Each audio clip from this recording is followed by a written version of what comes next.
Bienvenidos nuevamente a estos Top 10, los primeros 10 de esta serie de evidencias, en la cual los hemos estado llevando a interactuar con algunos de los descubrimientos más relevantes en cuanto a la arqueología bíblica.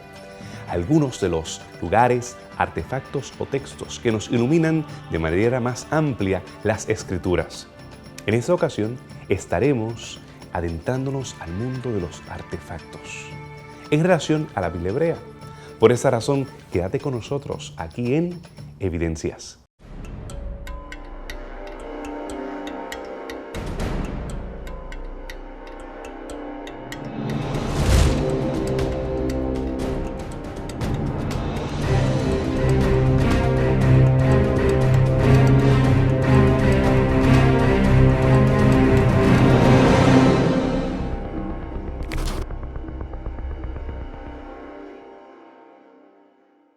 Estoy contento de compartir otro programa con ustedes en esa serie de evidencias.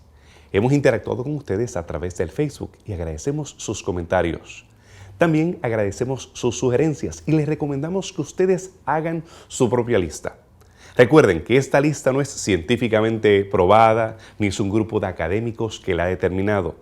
Ha sido básicamente mi opinión, la de otros colegas y personas que han estado contribuyendo. Pero realmente queremos que tú, investigando la pletora de elementos y de artefactos, textos y lugares, tú también tomes tus propias decisiones. En esta ocasión nosotros estamos enfocándonos en la Biblia hebrea y vamos a ir al número 10. ¿Cuál será? Ustedes pueden ver que se trata de un artefacto cúltico. En arqueología, aquello que nosotros no entendemos o no podemos ver una función práctica, rápidamente le decimos es algo cúltico. Bueno, es una manera inteligente de poder decir que no entendemos lo que hemos encontrado. Pero en esta ocasión sí, tenemos razón para que identificarlo como cúltico. En esta ocasión vemos a un incensario porque tenemos resina de incienso en la parte de arriba. Aquí tenemos iconografía, representaciones de acera. Tenemos otro elemento cúltico, una vasija que tiene a Yahvé o Jehová y su acera. Muchos sugieren que se trata de la esposa o el consorte de Yahvé. En esta ocasión, el segundo, tenemos una representación y tenemos que se identifica a Yahvé como el elemento central. Tenemos más adelante a Shemesh, tenemos al sol, que ustedes recordarán los caballos también que había destruido Josías en su reforma cuando se había incorporado en el culto hebreo. Este incensario nos da una ventana a lo que los autores de la Biblia no estaban ocultando, como algunos arqueólogos han querido sugerir. No se trata de una conspiración para ocultar que había politeísmo y no monoteísmo. No, al contrario, la Biblia reconoce que en los tiempos bíblicos había una versión politeísta del yavismo. Y aquí tenemos evidencia de que tanto los hebreos como otras naciones a su alrededor, ellos tenían cultos a más de una deidad. El incensario de Caná es un importante artefacto cúltico que nos muestra la presencia de otros elementos sincretistas, posiblemente, de acuerdo a los conceptos de algunos arqueólogos, de otra religión o de otra religión viviendo o conviviendo durante la monarquía unida, posiblemente de Israel. Lo interesante de este elemento es percibir en la iconografía de este artefacto elementos cananeos y fenicios presentes y que han dado a luz a mucha especulación respecto a lo que pudieran representar. Algunos incluso dicen que es una forma de un incensario de representación sincretista, donde vemos elementos de la adoración a Jehová mezclados con elementos de la adoración, por ejemplo, de Ashera o de Acera, que es mencionada en la Escritura, o relacionados con la adoración a Baal. Así que lo que pudiéramos ver en este material es que, aparte de esta religión oficial o legal, que sería la adoración de Jehová, vemos que en Israel, en el territorio de Palestina, está presente también, tal vez en un carácter más popular o viviendo en medio de esta religión oficial, otras formas de religión donde hay elementos que se mezclan, elementos de las culturas prevalecientes también en la zona, mezcladas con conceptos judíos. Hemos llegado al número 9. También tenemos un elemento cultico. En esta ocasión nosotros vemos al dios de la tormenta, al dios Baal. En muchas ocasiones lo vamos a ver parado sobre una superficie plana, sobre aguas o sobre un toro. En el caso cuando lo vemos representado sobre un toro, podemos recordar que en la Biblia se habla acerca de un becerro que fue preparado por Aarón. No necesariamente tenemos que pensar que ellos adoraban al becerro o al toro sagrado, sino que Baal, el dios de la tormenta, el dios de las fuerzas meteorológicas, era el que dominaba la prosperidad de las siembras. Y por esa razón lo vemos como una deidad principal que es mencionada en tantas ocasiones, aparecen tantos nombres en la Biblia hebrea. Uno de los dioses paganos que más resalta en la escritura es el dios cananita Baal. El término Baal en sí mismo es un término que existe en el hebreo, que tiene como significado dueño, esposo y especie de terrateniente, una persona que era dueño de grandes extensiones de terreno. Y también se le aplicaba a deidades, incluyendo a el Dios de Israel llamado Adonai, o como a veces se piensa que se pronunciaba Yahweh, al cual se llama Baalí en hebreo, que quiere decir mi Señor o mi Maestro, o mi Dios también. Así que el término Baal también existe en el hebreo y es un término, es un título que se le hace. Sin embargo, el término Baal también se usaba anterior a su contraponente semítico como el nombre de una deidad en particular. Luego de varios descubrimientos se ha identificado que la adoración a Baal viene de la ciudad de Ugarit, en donde el culto a Baal alcanzó una gran preeminencia. En la ciudad de Ugarit se encontraron unas tabletas que reflejan el mito o el mito del culto del ciclo de la agricultura dedicado a Baal, en el cual el dios El trata de despertar a Baal, ya que Baal es el dios de la tormenta. Por eso en muchas de sus depicciones aparece en esta forma como lanzando rayos, y es el que trae la lluvia. Así que en este mito, en esta leyenda de Ugarit, Baal es representado como que está dormido. Y el dios él tiene que despertarlo para que Baal pueda traer la tormenta y así pueda traer la lluvia y pueda traer el riego de los campos y la agricultura, el ciclo de la agricultura pueda darse normalmente. Por eso él en el mito se raspa los brazos como aquella persona que prepara el terreno para plantar la semilla. También se ha encontrado el cilindro de Baal, donde aparece el dios Baal representado con el dios El.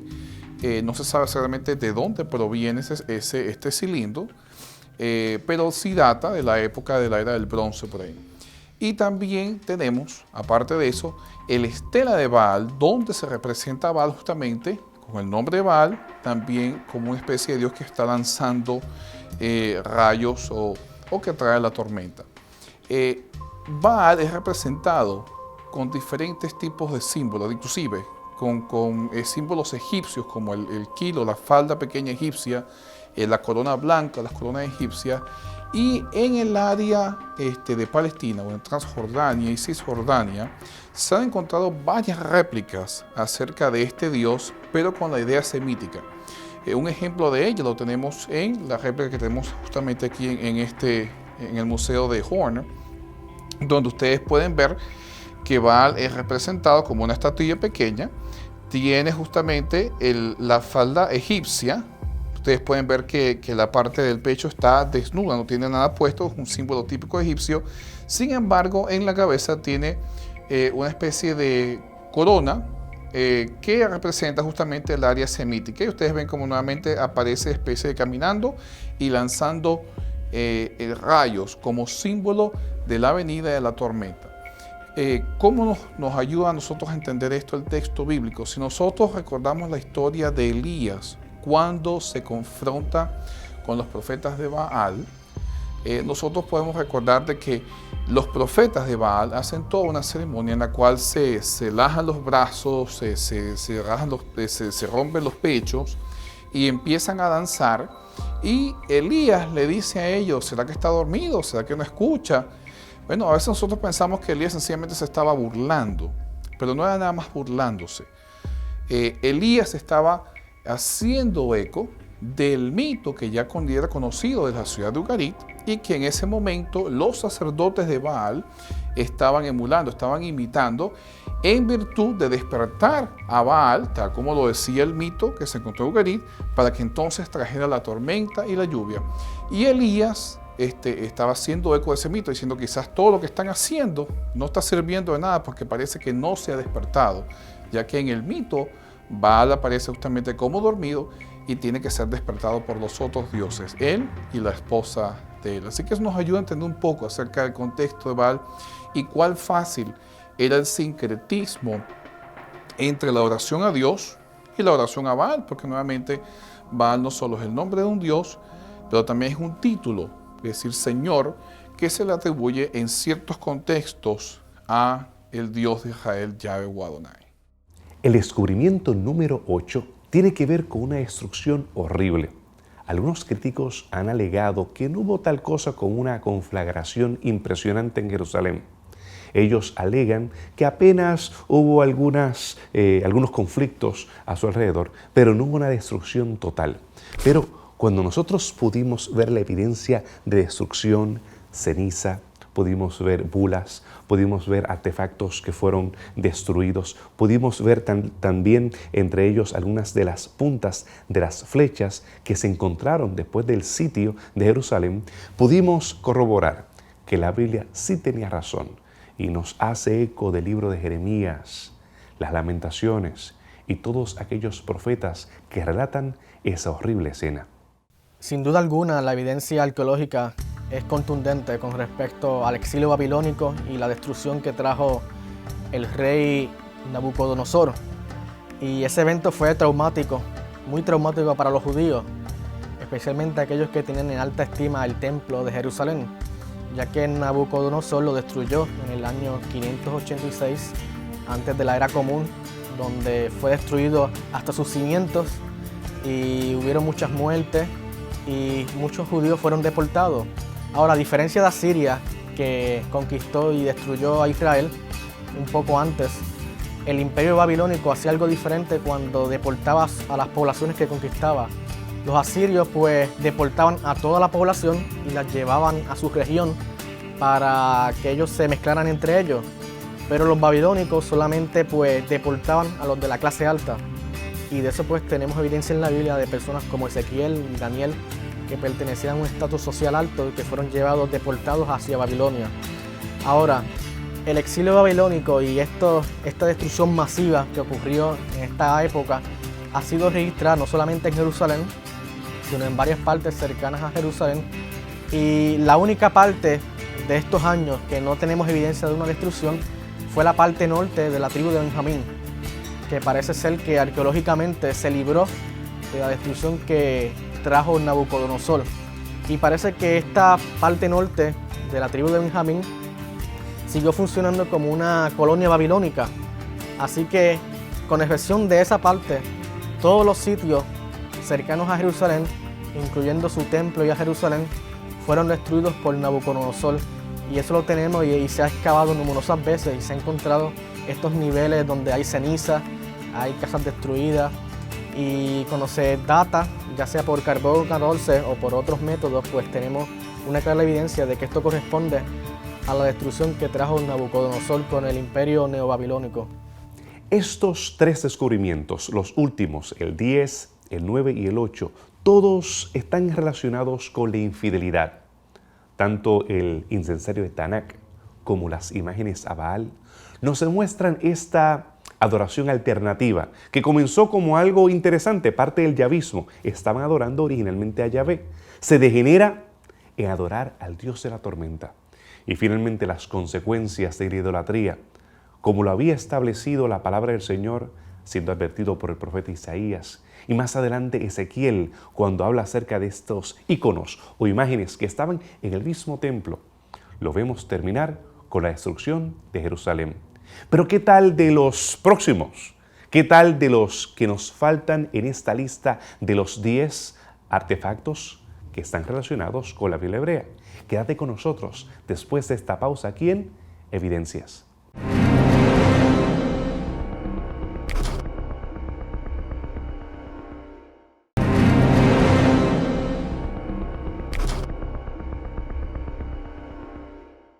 ¿Te has quedado con nosotros después de esta pausa con esta serie acerca de evidencias? O tal vez ahora comienzas a ver el programa. Esta serie que hemos preparado se trata de artefactos, lugares o textos relacionados a la Biblia. En esta ocasión estamos con los 10 más importantes en relación a la Biblia hebrea. Y en el número 8 nosotros habíamos visto algo relacionado con culto. Habíamos visto los primeros 2 que tienen relación con elementos cúlticos de adoración y las consecuencias adversas. Pero ahora nosotros vamos a analizar uno de ellos que tiene que ver con destrucción. Fue antes, en este caso fue en el tiempo de Ezequías. Y vemos los paneles, que son llamados paneles de Laquis, que fueron encontrados en Asiria, los cuales nos describen pictográficamente el exilio. Al verlos marchar, podemos imaginarnos ellos lamentándose por lo que había sucedido, la destrucción de Laquis. Y vemos en este escenario, vemos los crueles soldados asirios impalando a los hebreos. Una forma de destrucción psicológica mientras estaban sitiando las ciudades. Y también nos hace eco de lo que le sucedió a Amán. Muchas personas, por una mala traducción, lo relacionan con una horca. Pero no. Fue impalado aquel que quería impalar a Mardoqueo. Y este escenario horroroso, tétrico, nos hace recordar esa escena. Uno de los descubrimientos más importantes desde el punto de vista bíblico para la época de los asirios es los famosos paneles de Laquish.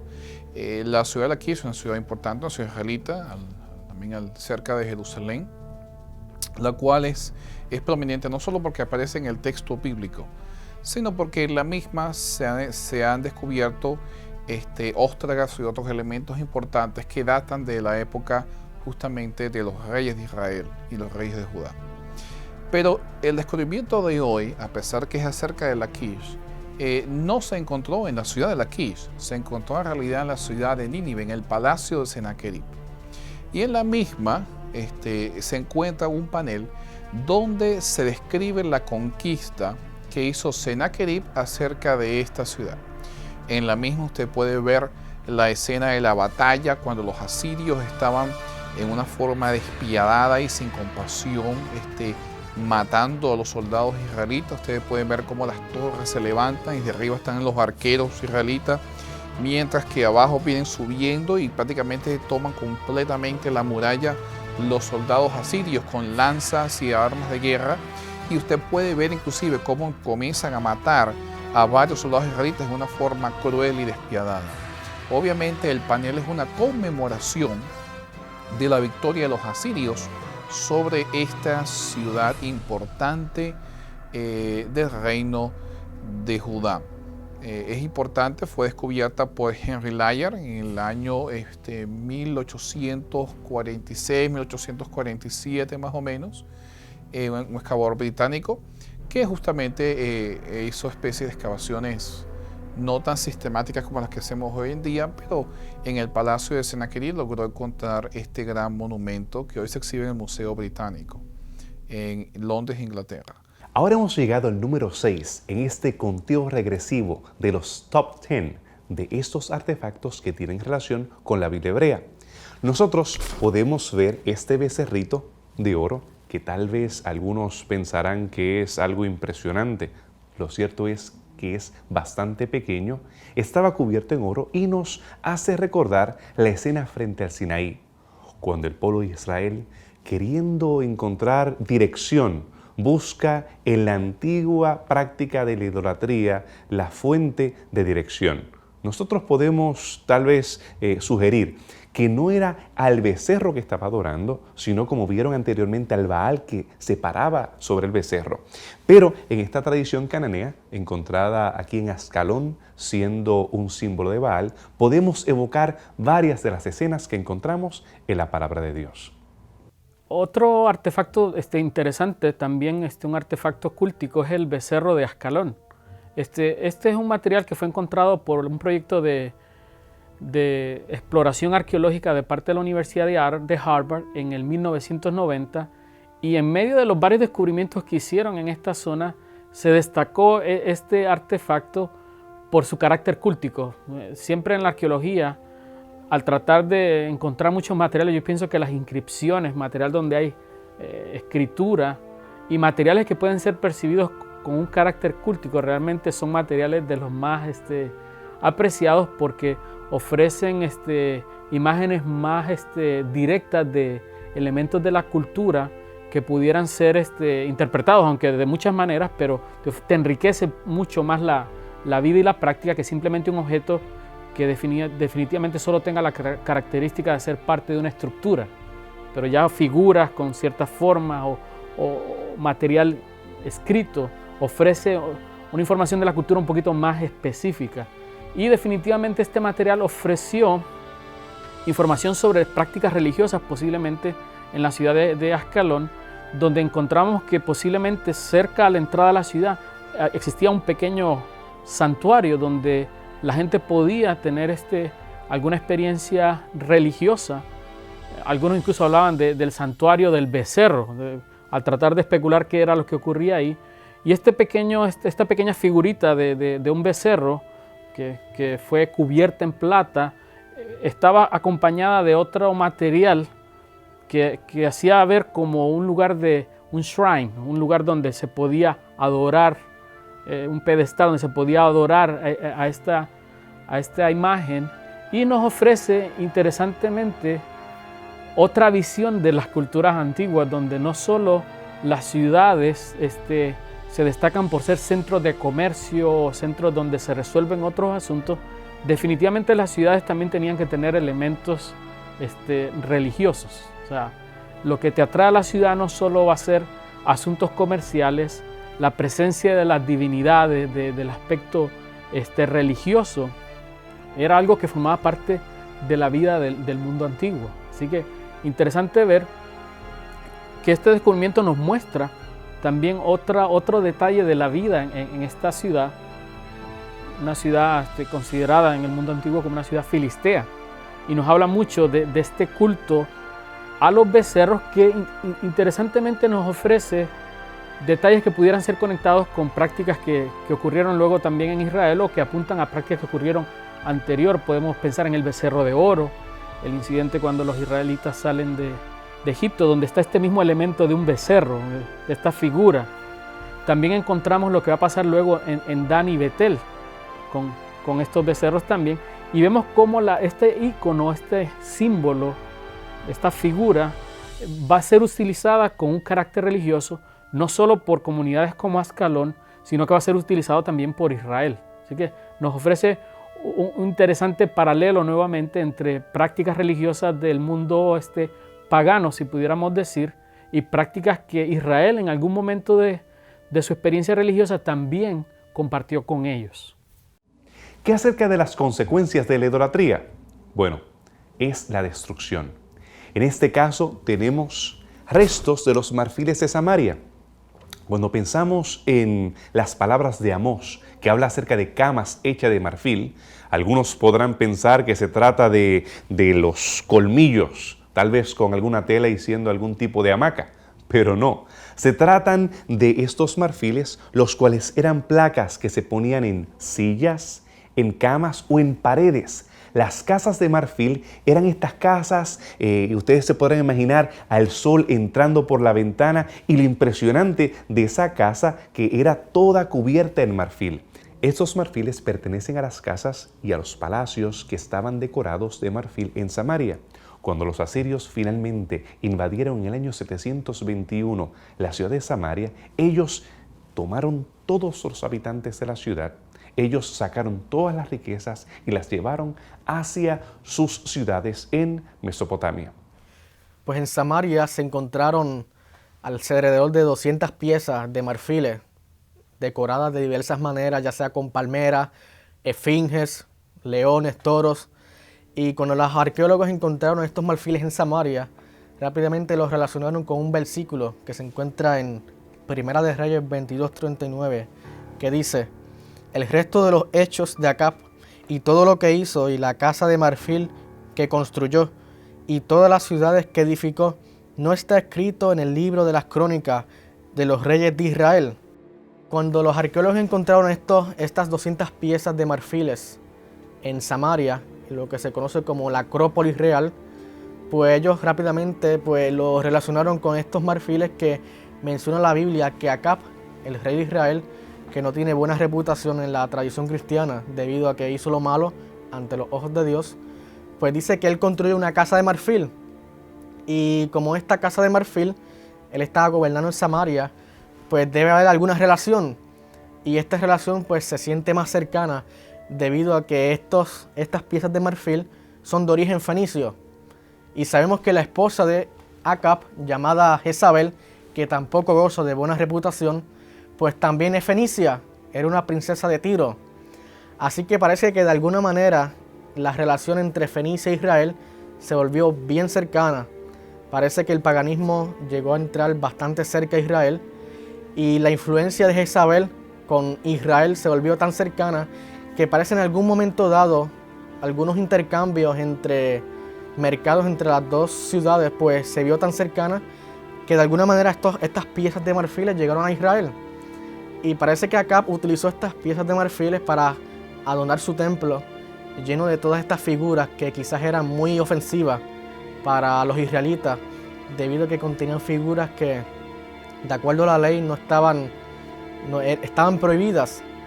Así que así podemos poner en contexto las quejas que tiene el profeta Elías debido a que cuando él menciona que solamente habían 7,000 rodillas que no se habían doblado, pues parece ser que había pocas personas que en verdad eran fieles, debido a que en estos estatus bien altos, comenzando desde el rey, el paganismo está rampante.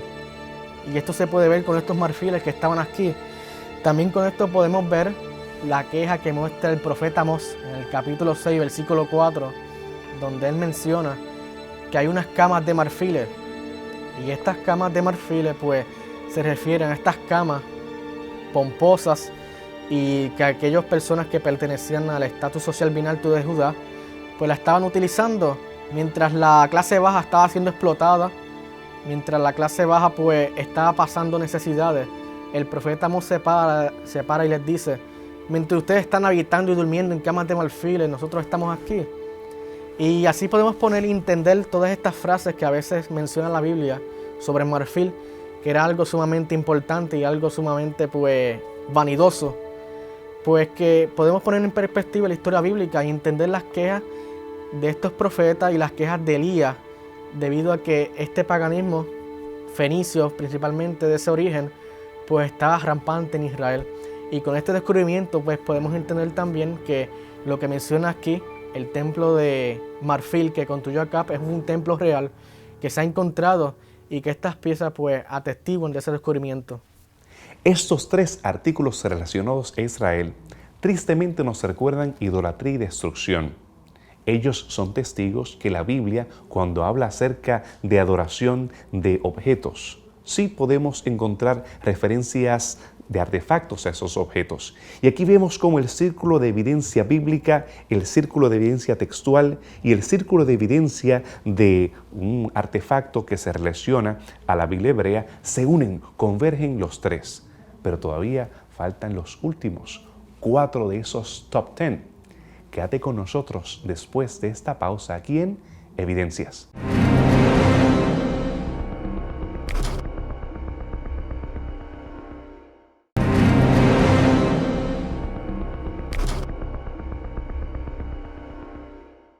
Aquí de regreso con ustedes en esta serie de evidencias, en la cual estamos viendo cómo la arqueología ilumina la Biblia. Si estás sintonizándonos ahora, estamos en una serie que estamos visitando lugares, revisando artefactos o analizando textos que tienen que ver con la Biblia. Te invito a que nos sigas en Facebook y tal vez puedas ver algunos de los programas que hemos presentado hasta ahora.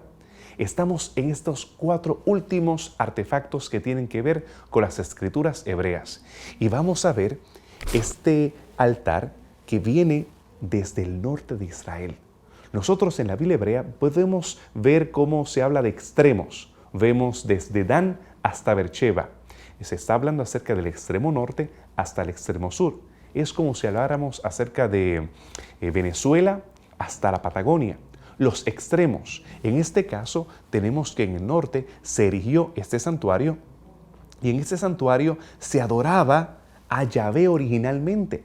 Hay un altar de 4 cuernos, como ustedes los pueden ver ahí, de las dimensiones colosales que nosotros podemos imaginarnos cuando pensamos en el templo de Salomón.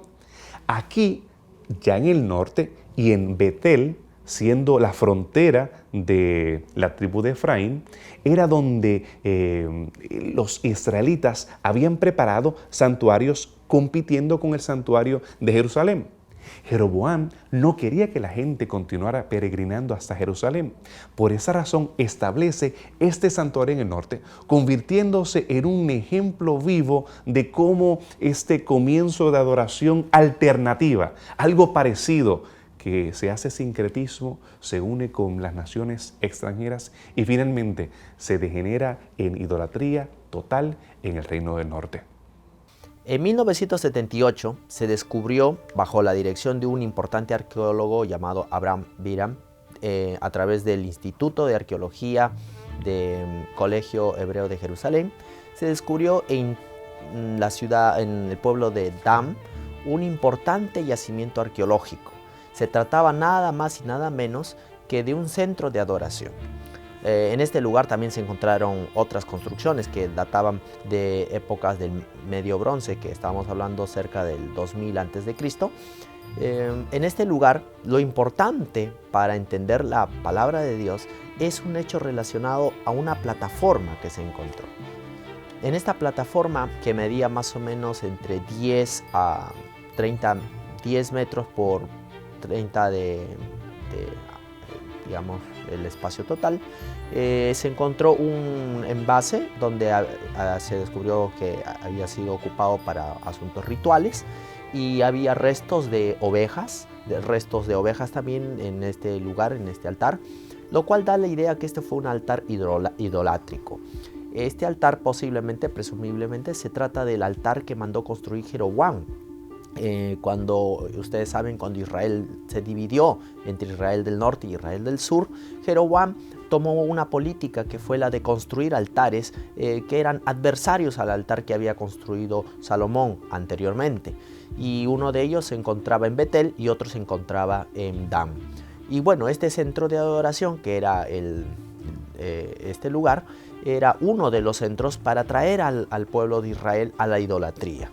Y en este lugar se encontraron estos restos que nos dan la idea de adoración como incienso. También se encontró incienso, lo cual nos indica que fue un lugar de adoración. Aparte de esto, en épocas posteriores, este altar fue reedificado, o fue reconstruido, o fue ampliado. Por lo menos conocemos tres momentos en los cuales este altar fue ampliado. Se le llama Bama A, Bama B y Bama C. Son 3 épocas diferentes. El altar duró más o menos hasta el siglo VIII antes de Cristo, lo cual nos da la idea de que este centro de adoración estuvo activo por más o menos 200 a 300 años. Hemos llegado al número 3. ¿De qué se trata? ¿Cómo nosotros podemos relacionar este lugar y este artefacto con la Biblia? Ahora estamos llegando a la tierra de Siria, una tierra que estuvo llena de conflictos en el pasado y también ha estado en conflicto en el presente. Ahora podemos ver a un santuario. ¿Y por qué es importante este santuario? Porque este santuario es un santuario tripartita. Es un santuario que tiene un lugar, un atrio, un lugar santo y un lugar santísimo. Más o menos, para serle franco, exactamente de las mismas dimensiones que lo tenemos en el santuario salomónico. Y data del mismo tiempo del santuario de Salomón. Podemos ver algunos de las decoraciones que nos evocan los querubines y las diferentes imágenes que nosotros tenemos en el Templo de Salomón. Y nosotros, al ver la relación que había entre Hiram, el rey de Tiro, en este caso tenemos a los fenicios en el norte que estaban coexistiendo o viviendo al mismo tiempo que Salomón en la parte sur de esta región levantina, podemos ver la correlación que hay y es la idea más completa que podemos tener de cómo se veía, incluso hasta las columnas al frente del templo, cómo se veía el santuario salomónico en el tiempo cuando fue construido unos 1000 años antes de Cristo. Uno de los descubrimientos más trascendentales para nuestro estudio de la Biblia es justamente un templo encontrado en la ciudad de Alepo, en el noroeste de Siria. Es conocido como el templo de Eindara. Este templo se encuentra en la Acrópolis de la ciudad, en la parte más alta de la ciudad. Y lo importante de este descubrimiento, que realmente fue excavado más o menos en los años 1962 por diferentes arqueólogos, porque quizás el que terminó las excavaciones un arqueólogo de Turquía, Asaf. Lo más importante de este templo es que es muy paralelo, el modelo estructural, la estructura del templo es paralela al templo de Salomón. Tiene un lugar santo, un lugar santísimo, una corte afuera. Tiene el uso de leones, que es un símbolo no solo dentro de la religión etea, sino también la religión asiria y al mismo tiempo de la religión israelita. Ustedes ven leones en el palacio de Salomón. Y este templo data del año 1300 a.C. Ahora, dependiendo de la fecha que uno tome para lo que es el exilio, la parte del Éxodo, el exilio la salida de los israelitas de Egipto, el templo puede estar casi paralelo al santuario. Nuevamente, si toma uno la fecha tradicional, el éxodo ocurre antes de la construcción de este templo. Si uno toma otras fechas que no son quizás las más tradicionales, entonces el templo predataría justamente al éxodo. Lo importante es lo siguiente, de que hay un paralelo. Y el templo de Salomón no solo tiene paralelismos con este templo de Eindara, sino con el templo de Tel Tainat y también con algunos templos egipcios. Los modelos se hallan en estos templos. Inclusive muchos de los muebles que se hacen adentro también se encuentran paralelos en algunos de estos templos, sobre todo los egipcios. Pero el templo de Eindara estructuralmente es prácticamente igual al templo de Salomón, excepto por algunas pequeñas diferencias. Una de ellas inclusive es el hecho que en la parte de afuera del templo hay unas huellas inmensas de pies que se hicieron como una persona que está caminando hacia el templo, obviamente representando a la deidad que se estaba adorando en Eindara, que era un templo eteo de los hititas, y muestra cómo el Dios va directo hacia su casa. Entonces, el Dios vivía en el templo y se dirigía hacia el lugar santísimo, donde era su morada, y ahí era servido por sus adoradores. Así que indica la presencia del Dios en la parte más alta de la ciudad y tiene un paralelismo muy cercano al templo de Salomón. Quizás algo que tuviera que añadir para nosotros entender esto. Algunos quizás puedan tomar esto como decir, Salomón se copió de todo y ya eso le quita la validez bíblica. O algún otro puede decir, bueno, esto quizás fue que Satanás lo inspiró o algo por el estilo. Sin embargo, creo que hay una posición intermedia en cuanto a todo esto. Dios trabaja dentro de las culturas de las personas, de nuestra cultura. Dios nos da elementos que nosotros podemos entender para poder darnos el mensaje que Él quiere comunicarnos. Dios no trabaja fuera de la cultura, a pesar que pasa por encima de la cultura en el sentido de que muchos de los principios bíblicos contrarrestan quizás costumbres culturales que no son las que Dios aprueba, pero Dios trabaja dentro de la cultura. Y obviamente Salomón tomó elementos que eran tradicionales dentro de su cultura para poder entonces construir el templo que luego dedicó a Dios. Y eso no le quita veracidad al templo, no le quita veracidad a la revelación de Dios, sencillamente nos hace entender que así como nosotros, como hoy en día construimos iglesias según lo que nosotros vemos, según el formato que observamos, Salomón en aquel tiempo también usó elementos similares, arquitectónicos, artísticos, para poder entonces construir el templo. Como ustedes han podido atestiguar, algunos de los artefactos más importantes en relación a la Biblia hebrea tienen que ver con artefactos cúlticos o de naturaleza ritual. Algunos de los mismos se utilizaban dentro del santuario hebreo o son usurpaciones al lugar que debía tener el santuario hebreo.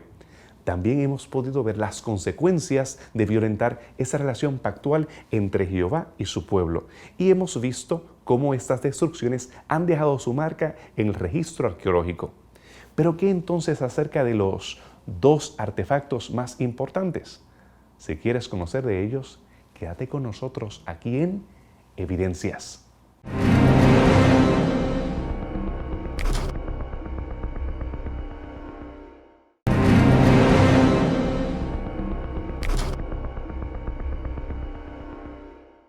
Bienvenidos a esta última parte de Evidencias.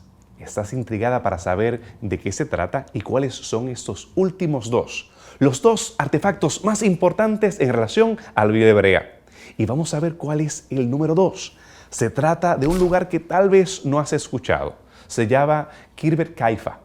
Este lugar tenemos una entrada importante porque este es de los pocos lugares o fortalezas que tienen dos entradas. Y el mismo tiene relación con la victoria que tuvo el pueblo hebreo en contra de los filisteos. En el valle de Ela, nosotros vemos que se estaban encontrando los filisteos en contra de los hebreos. Y desde esa pequeña ciudad o fortaleza realmente, una fortaleza, nosotros vemos que los ejércitos de los hebreos, ellos salieron a enfrentarse con los filisteos, que allá se encontraba el gran Goliat. Incluso encontramos un ostracón. Nosotros encontramos evidencia textual que nos habla acerca de alfabetismo en ese tiempo.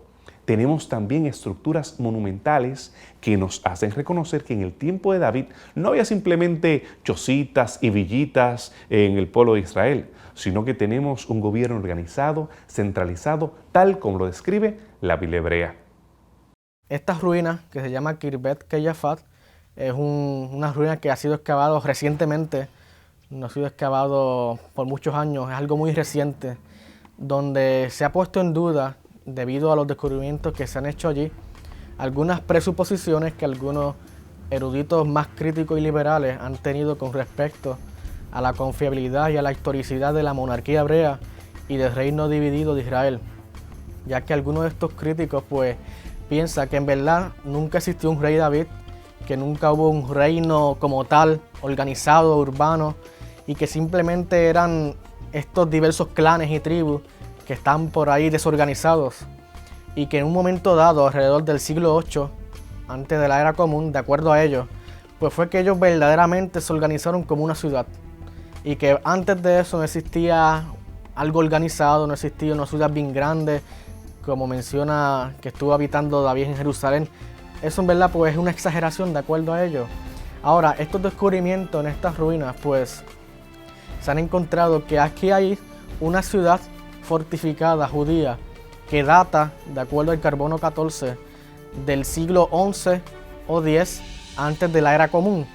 Y estamos hablando alrededor del tiempo que corresponde a David o al tiempo de Saúl, es ese tiempo que está ahí.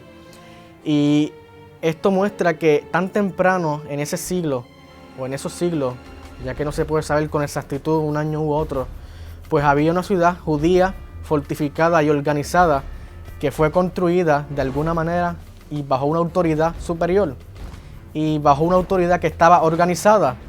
Así que eso es un descubrimiento que pone en duda esa presuposición de que en verdad ellos eran un montón de tribus desorganizadas. Pues no eran desorganizadas. Tan temprano en este siglo, en el siglo X, pues ya había una ciudad que estaba con sus murallas, que tenía sus defensas y estaba organizada. Otros descubrimientos que se han hecho en ese lugar que se ha excavado recientemente, se han encontrado escarabajos egipcios, se han encontrado sellos y se ha encontrado la única ciudad que tiene dos entradas en toda Palestina de esa época, ya que la mayoría de las ciudades tienen solamente una entrada para evitar que el enemigo venga y pueda entrar por más de una entrada. Así que las ciudades en la antigüedad pues tenían una sola entrada. Pero esta ciudad es la única que se ha encontrado de esta época que contiene 2 entradas para entrar en la ciudad. Así que esto tiene esta importancia bíblica porque ayuda pues a entender mejor y nos ayuda a poner pues en un poco de más confiabilidad lo que dice el texto bíblico. Y no hay razón para criticar el texto bíblico si no hay evidencia. Y esta suposición de que en verdad ellos estaban desorganizados y no tenían una autoridad fija, pues quizás está equivocada. Y esta ciudad que muestra que tan temprano en este siglo ya había una ciudad con sus murallas, pues muestra que en verdad estaban organizados de verdad y no estaban simplemente como diferentes clanes y familias en un desorden total. Ahora hemos llegado al final. Yo sé que estás esperando saber cuál es el artefacto que más nos ilumina a la Biblia hebrea y de los que son más recientes. Pues este no fue descubierto hace tanto tiempo. Estamos hablando del Milo y el área donde se encontraba el palacio del rey David. Muchos críticos de la Biblia, así llamados minimalistas, ellos han sugerido que el rey David era simplemente un jeque, un cacique, un jefe tribal, que realmente no era un rey sobre grandes extensiones y que Jerusalén era simplemente una villa que no tenía mayor importancia. Pero al nosotros encontrar estructuras monumentales, algunas de las mismas que tienen incluso columnas protoiónicas, que son particularmente únicas para esta zona levantina, nosotros podemos reconocer que sí tenemos estructuras importantes que demuestran que Israel era un gobierno organizado, un reino, un mini imperio según algunos, los tratan de comparar, ya que tenemos a Egipto en el sur estando debilitado, tenemos a Mesopotamia en el norte también estando debilitada y vemos estructuras monumentales en Jerusalén, tal como lo presenta la Biblia hebrea. Hace varios años atrás, Kathleen Kenyon encontró unas estructuras en Milo que eran unas estructuras bastante antiguas. En realidad, ella descubrió que este lugar tenía varias fases en las cuales fue habitado, fue construido. Y una de las fases que posteriormente otros arqueólogos llegaron a entender, a comprender, fue una fase que posiblemente pertenecería a un poco antes de la época del rey David. En esta fase se logró descubrir una muralla que posiblemente fue construida por los jebuseos en Milo. Y esto es un hecho que fue registrado en la palabra de Dios, porque cuando David estaba tratando de entrar a Jerusalén, los jebuseos no le dejaban entrar. Y se menciona explícitamente en el texto que esta ciudad era una ciudad bastante fortificada. Y esto es lo que se encontró en Milo, una ciudad bastante fortificada. Esta ciudad fortificada posteriormente llegaría a ser la ciudad de David. Y Milo es parte, esta construcción es parte de lo que posteriormente fue la ciudad de David. El rey David fue una persona muy importante en la historia de Israel y esta estructura de Milo, que es parte de esta historia, nos da una idea de lo grandioso que fue el inicio de su reinado y cómo David empezó a conquistar. Jerusalén fue un sitio que pertenecía a los jebuseos y ahora, gracias a David, ahora pertenecía al pueblo de Israel. Posteriormente, a través de su hijo, el rey Salomón, se construyeron otras estructuras mucho más grandiosas en su grandioso reinado. Una de ellas son las famosas garitas o ciudades fortificadas de diferentes lugares, como es Hazor. En esta ciudad se calcula que más o menos 3.000 personas estuvieron trabajando durante algo de 3 años enteros para poder construir solamente el terraplén de la ciudad, lo cual nos da una idea de la cantidad de mano de obra que Salomón invirtió para construir este lugar. No solamente tenemos las estructuras de Hazor, sino también tenemos en otros lugares estructuras semejantes que son unas garitas con 3 cámaras compartidas y una entrada principal, que era una estructura bastante peculiar de la época, pero que Salomón aprovechó para poder defender bien estas ciudades fortificadas y además funcionar como centros de actividad pública. En estos lugares se puede notar que hay restos podríamos decirlo así, centros de adoración y también centros de actividad pública. En las garitas se concentraban las personas, a veces para escuchar a alguien importante, a un juez, hablar sobre un asunto, se decidían casos legales. Así que el rey Salomón implementó todo un sistema muy grande de construcciones durante su reinado también. Han sido 10 artefactos que nos brindan luz a las Escrituras. Ellos nos prueban que David fue inspirado para componer salmos. Ellos no comprueban que Dios le habló a Moisés en el Sinaí. Tampoco pueden probar la Biblia como nosotros la consideramos como un documento que es una revelación de parte del cielo. Sin embargo, sí nos trae mucha luz. Nos dan luz en cuanto a cómo funcionaba el santuario hebreo. Nos traen luz acerca de cómo fue degenerándose el culto correcto en cuanto a lo que sucedía alrededor y a la idolatría que imperó en el pueblo de Israel. También nos hacen reconocer la destrucción, el sufrimiento, y casi podemos escuchar las voces de los cautivos y de aquellos que fueron impalados precisamente por ser infiel al Dios de Israel. Pero también podemos escuchar emerger los cantos de victoria de David y de aquellos que sostuvieron la monarquía hebrea. Podemos reconocer que nos hablan del pasado y nos hacen escuchar de que Dios es rey sobre Israel. Estos 10 artefactos nos han dado luz acerca de las historias de la Biblia. Y si todavía quieres ver más luz sobre la misma, en este caso en textos, y no solamente sobre la Biblia hebrea, sino más adelante sobre el Nuevo Testamento, te invito para que te quedes con nosotros en la serie de Evidencias.